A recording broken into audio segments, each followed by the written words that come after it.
emerging focus on urban development and administration is the first session, whereby we have to see that as elsewhere in India also urban development acquired a rapid pace to address structural transformation and absorb surplus labor from agriculture to non-farm sector. In 1951, manufacturing and services together provided 44% plus of GDP, which increased to 80% plus in 2019, with corresponding increase in the workforce from 31% to 50% plus.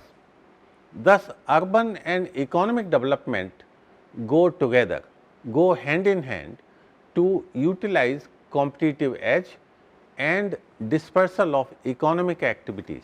This process of urban development also includes focus on urban planning, management, finance, pro-poor, environment friendly and sustainable delivery of services. Concentration of corona virus among 10-15 top cities from 5 states.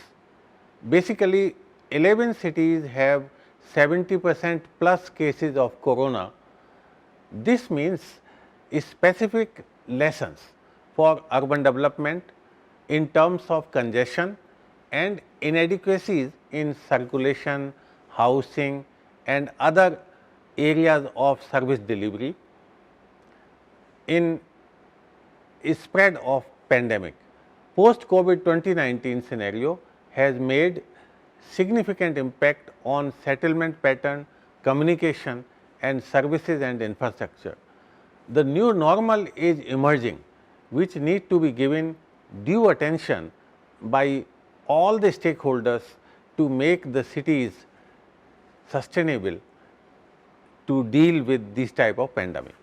Urban development as per federal structure of India is state subject. There is a consensus among national, state and local level governments to decentralize funds, functions and functionaries for a citizen centric urban governance and take a reform agenda for smart solutions to serve the common man. 74th Constitution Amendment Act of 93 initiated devolution of political, functional and fiscal powers to urban local bodies. Further, urban policies guiding and supporting role covered National Urban Housing and Habitat Policy 2007, Street Vendor Policy 2009 and draft National Urban Policy. Urban sector missions, there are 6 missions and state level schemes also are taken up by the tripartite system of governance, that is center, state and local bodies, which covered infrastructure, housing, livelihood and township development, etc. There is a governance disconnect which is reflected in the regional imbalance, functional and fiscal weakness of urban local bodies, illegal land subdivision, people develop unauthorized colonies, illegal construction and land use conversions, encroachment in the parks, roads controlled by mafia, parking mafia in our cities is commonly seen. There is a broken city, administrative city is separate, there are other agencies which are also delivering urban services and the jurisdiction of all these agencies overlap. There is a multiplicity of agencies and coordination between them is a key issue. There is a major issue who is in charge of city. Governance disconnect also covers low legal compliance in case of laws, codes, bylaws, etc., inadequate laws and legislation, gap between planning and implementation of various schemes, lack of community awareness and participation with various initiatives of local government, and overall low priority of political economy on urban sector. In addition, there are urban areas outside municipal system which do not have a proper planning and follow up. These include census towns, which cover almost 50% of total urban centers in the country, outgrowth, urban agglomerations, illegal land subdivision outside the city, unauthorized colonies outside the jurisdiction of city, and land use violations. However, the Government of India, states and local bodies have taken up action plan during successive schemes and programs.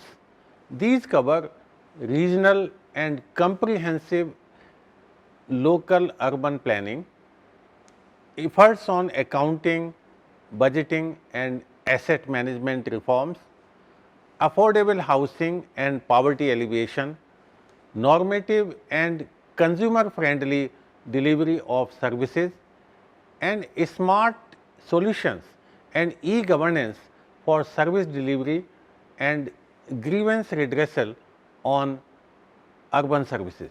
However, there are synergy barriers which include top down rules, guidelines remain unfamiliar to common men, bottom up awareness is lacking, cooperation from the common man is also not up to the mark, and overall participation by different stakeholders is low.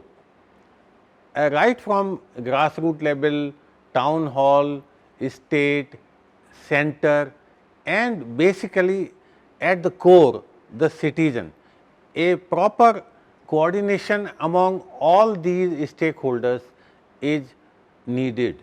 There are several innovations emerging which need to be widely replicated. There is a need for synergy at ward committee level.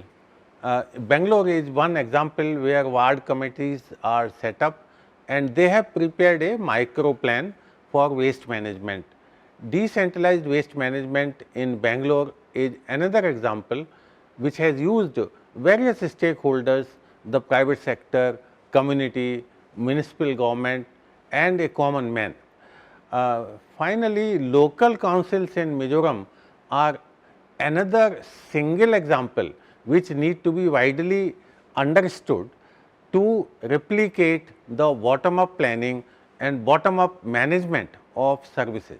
Therefore, what we have to ensure that organization is serving the common man, the citizen is in the center of process. The urban development and administration need to understand the citizen centricity. Cities provide economies of scale and settlement for the productivity of manufacturing and services. Cities also operate as a service center to their rural hinterland, and now as a result of COVID, a new normal is emerging for urban governance, which also needs to be given due importance. It is an opportunity to correct imbalances in a way to develop the backward areas, to develop the towns in the states such as Madhya Pradesh, Chhattisgarh, Odisha, Bihar, Jharkhand, etc. And it will finally give a shape to the future growth of our cities and towns, which is able to respond to the requirement of time. Thank you.